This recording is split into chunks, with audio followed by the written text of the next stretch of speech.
This is Jean-Paul Holcomb, and I'm Royce Cousins, and we're on Chapter 6 of Man in the Mirror, talking about job contentment, which is pretty big deal, I'd say, for most people. I think most of the time you're content with your job is the day you show up and the day you're going to leave. Right. Yep. I'm happy with my job today. I'm happy with it when I'm leaving. It's so fun. I'm so excited to be here. What? I have to work with people?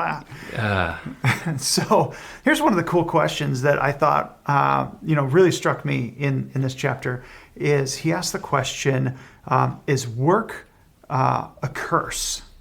And I thought, well, back in Genesis when, they messed up, and then he said, by the sweat of your brow, you're going to eat, and, all that, cursey type language in there. Right. And he points out in there, he said, no, actually, before the curse, they were to tend to the garden, and they actually had a job to do. Yeah. And I thought, how boring would life be with nothing to do? Right. So what is the secret to job contentment?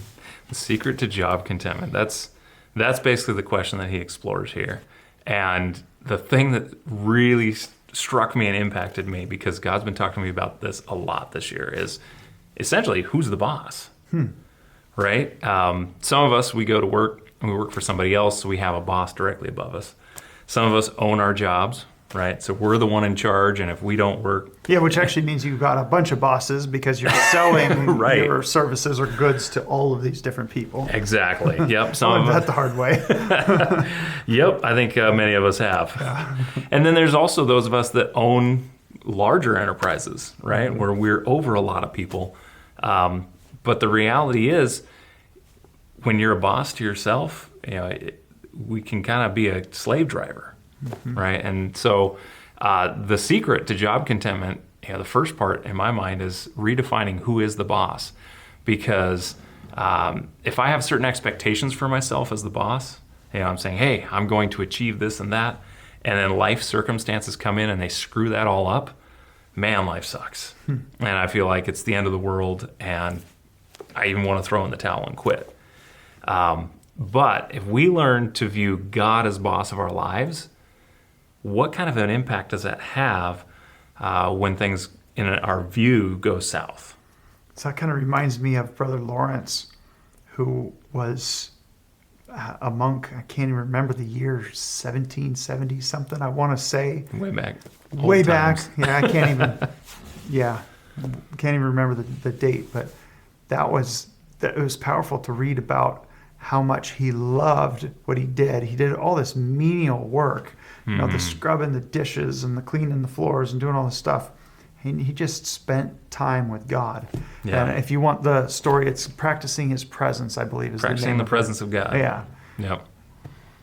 Yeah, I mean, that's essentially he was just fellowshipping with God, so he was content no matter what crappy job he had to do. Mm-hmm. And that's kind of what I took out of this, is that, man, if I take myself out of the position of boss and I say, okay, God's my boss, there are certain responsibilities that I now trust him with instead of feeling I'm responsible for those things. I'm still very responsible for things, but the reality is, things going good or things going bad, if I'm doing what I believe God's told me to do, I can still find peace and contentment in the middle of that. So this is kind of almost in contrast to chapter 5 in my mind. It'd be easy to say, if you're in this perfect ideal world, you're going to go back to chapter 5. You're going to figure out why you exist, why you're here, why God put you on this earth, and that's going to be your job. And in my experience, it doesn't feel like that at all. So I feel like I know why I'm here. I'm passionate about certain things, specifically, youth and, all of that, and, men's ministry. But I go to work and I build things for corporations that don't put God, at the highest level. Right. And so how do I say I'm working for him? And I constantly go back to Daniel, where God put him in very specific places at key times and affected major things I'm not saying that that's what God's doing with me, but he allowed God to do that simply because he said, you know what? Yes, this isn't, I'm not serving God directly.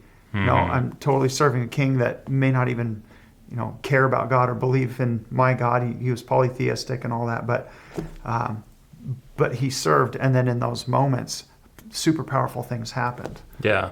Well, I think that speaks to the second piece of this, in that not only do we need to redefine who's the boss, but if we decide, okay, I'm not the boss anymore, we got to redefine our own roles.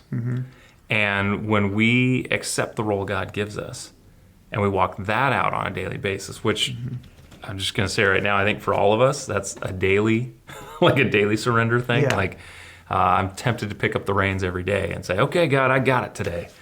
Boy, that's usually when it doesn't go right. Yeah. And sorry. Oh, I was just going to say, when we're walking that way, we don't know at what point the key things actually happen. Yeah, exactly.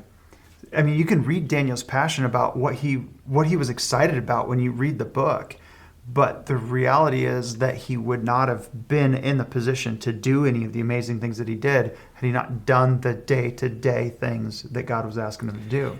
And how often do we And forget? do it well. Right. And how often do we forget that the Bible's only giving us a glimpse into a few days out of their entire lives? Yeah. Right? Oh my gosh, Moses did amazing things. Elijah, Daniel, all these guys. And it's like, how old were they when they did this? Like, that's a lot of days of doing just the normal, right? Raising sheep or tending gardens or whatever it was they did. And you want to be passionate about it. Yeah. You don't want to just go, I'm here until God finally does what it is that he wants me to do. Right. No. Yeah. I'm not going to be happy till we get to that big conference day, right? Yeah. Let alone all the work that goes into getting ready for that, let alone all the personal development. Anyway, there's some really cool ideas in there about surrendering to God and following that purpose that he has for you. Real quick, I just want to go over these questions at the end of the chapter, unless you had any other thoughts. Good. All right, so question 1. What is something you do that really makes you feel God's pleasure? What work tasks give you a deep sense of personal satisfaction? Number 2 says, read Genesis 2:15 and then Genesis 3:17. Did you think work resulted from the fall of man? Since it is the ground that was cursed and not work, how does this affect your view of work? Number 3, read Luke 14:33. How do you think Jesus intends for us to implement his command into our lives? Number 4, what is your ambition? Will it survive your physical death? Will it pass the Luke 14:33 test? Number 5 says, read 1 Thessalonians 4, verses 1, 7, and 9 through 12. What should be more and more? The ambition of a genuine Christian? See also Colossians 3, verses 22 through 24. And number 6, what area of your life have you not yet surrendered to Christ? Are you the owner of your career or the branch manager? More good questions. We'll see you next time, guys.